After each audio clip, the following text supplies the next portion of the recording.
है हाम्रो नासपातेको घरको घुमाउने माइला चाहिँ अब उसको रुने सिन पनि छ त्यहाँ चाहिँ माछा मुख्य भएर भयो ओइलो जाम है घाँस काट्न जाम गोठाला जाम हिरो भएको अरे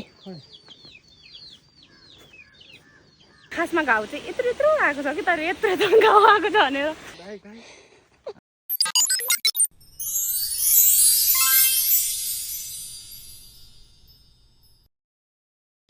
हेलो सेवारो नमस्ते सम्पूर्णलाई शुभ बिहानी अनि म चाहिँ अहिले ठ्याक्कै लालकान्छीको सुटिङ तर्फ जाँदैछु गाउँतर्फ साम्बोकचङ गाउँ हामी त अब यता सम्फर्जुङै भन्छ होइन सानोमा चाहिँ सम्फर्जुङ भन्नु नजाने सरफन्जुङ भन्थ्यौँ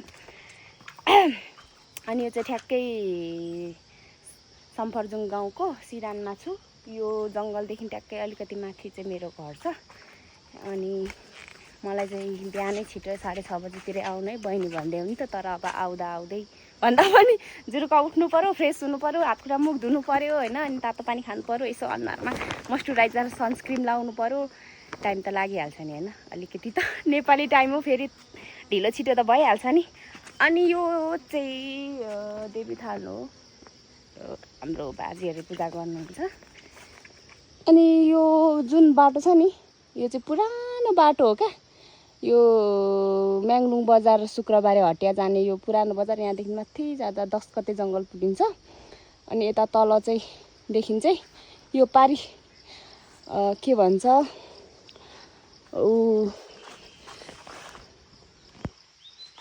यो पारीको गाउँ जलजली भन्ने बेलामा त ठ्याक्कै कहाँ आउँछ र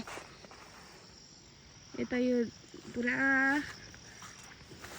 बादलले छेकिरहेको छ बादल हो कि कुहिरोले यो माथि यो जलजले गाउँ हल्का हल्का देखिरहेको छ जलजले यता माथि निगाले ओयाकजुङ अनि यता तल यो गाउँ पेतवारे गाउँदेखि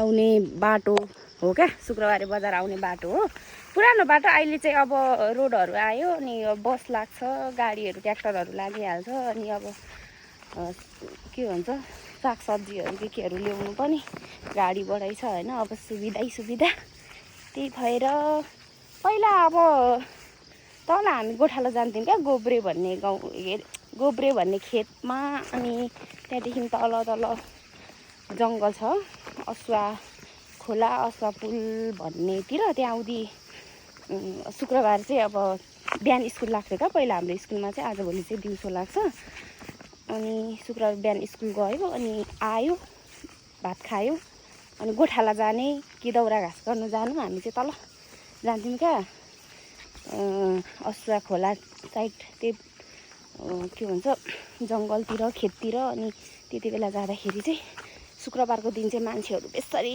भेटिन्थ्यो क्या कहिलेकाहीँ त साथीहरूको आफन्त मामली गाउँकोहरू भेट भएर चक्लेट पनि खान पाइन्थ्यो ल्याक्टो चक्लेट के बस्यो त्यस्तै होला खोल तन्काउँदाखेरि यति लामो तन्किन्छ नि हो त्यो चक्लेट खान पाइन्थ्यो अब मलाई चाहिँ बिहान त्यस्तै थियो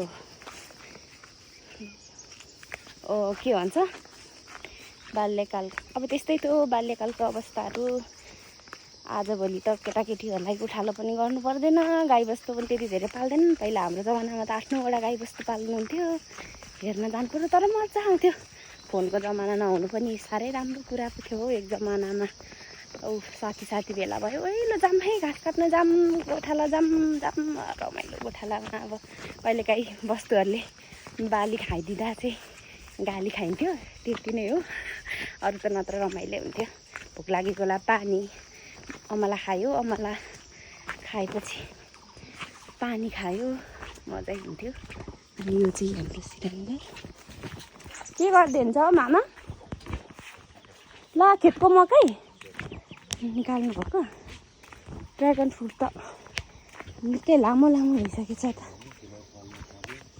हाम्रो चाहिँ के भएको लहरिन्छ मात्रै फल्दैन हौ मामा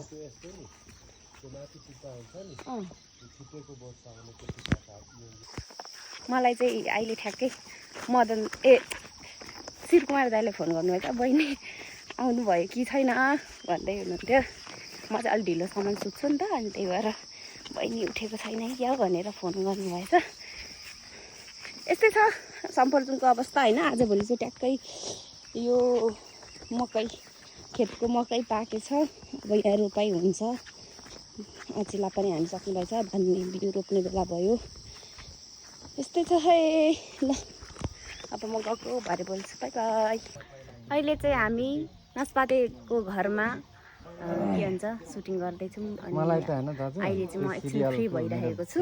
अनि यता हाम्रो माइला दाजु अनि नास्पाते प्र्याक्टिस हुँदैछ भिडियोको सुटिङको। हाम्रो घिउकुमार दाजु के भनिदिन्छ हौ, कपाल उम्रिँदै रहेछ मसिनो, कहिले भोरिने हो नि अन्डा जस्तो छ टाउको। यता हेर् न, खै कहिले भरिन्छ भर्खर बाँधा भुत्ले मात्रै उम्रिँदैछ। सुबिन दाई ठिक छ? इङ्ग्लिस एकदम हो, नेपाली बोल्नुपर्छ त्यसरी। फेरि एकचोटि त एकदम ठिक छ। ल म चाहिँ यहाँनिर के भन्छ घिउकुमार दाईलाई चाहिँ किपात पढ्नु सघाउनुलाई यहाँ बसिरहेको छु।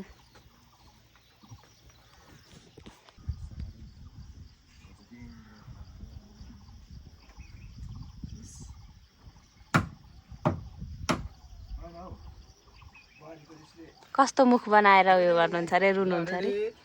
घुमाउने माइला चाहिँ अब उसको रुने सिन पनि छ, त्यहाँ चाहिँ माछा मुख्य भएर कस्तो हुन्छ माछा मुख्य, उसले मात्रै जान्दा। त्यसको लागि चाहिँ भिडियो हेर्नु होला सबैजनाले। ल है हाम्रो नास्पातेको घरको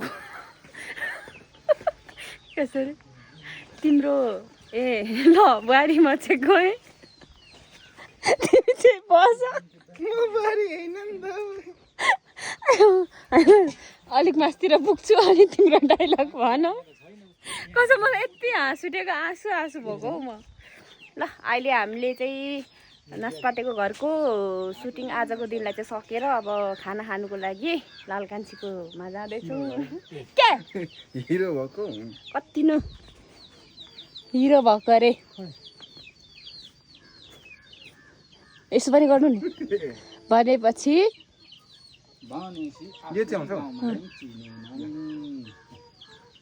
भनेपछि आफ्नै गाउँमा नि गाममा पनि चिनेनन्। बोजू हामी गयौँ ल, अब भोलि पर्सि आउँछौँ। लु सबै सामानहरू ला, गुन्द्रीहरू त उठाइदिएँ न त, म उठाइदिइराख्छु। ल है आजको सुटिङ कार्यक्रम सकेर म चाहिँ घर जाँदैछु। अनि यो दुईजना दाजुहरू चाहिँ कनि कहाँ गएको, कहाँ गएको गगन दाजु चाहिँ? तपाईँ चाहिँ किन पछि पछि लागेको यस्तो मान्छेको? यस्तो भिरङ्गी आएको छ र उपचार गर्ने। हाम्रो गगुने दाजु र घिउकुमार दाजु चाहिँ म्याङलुङ बजार जाँदै हुन्छ। गगुने दाजुको खासमा घाउ चाहिँ यत्रो यत्रो आएको छ कि, तर यत्रो यत्रो घाउ आएको छ भनेर ढाँटिराख्नु भएको छ। ससानो के भएको हो, उपचार गर्न जानु भएको अरे। अनि मेरो चाहिँ घर जाने बाटो यतै हो, त्यही भएर म चाहिँ घर गएको। अनि बाटो सँगसँगै मिलेर एउटै बाटो हामी चाहिँ गएको। ओके बाई बाई आजको दिन। ओ बकुला अरे बकुला हो कि क्या हो साँच्चीकैको?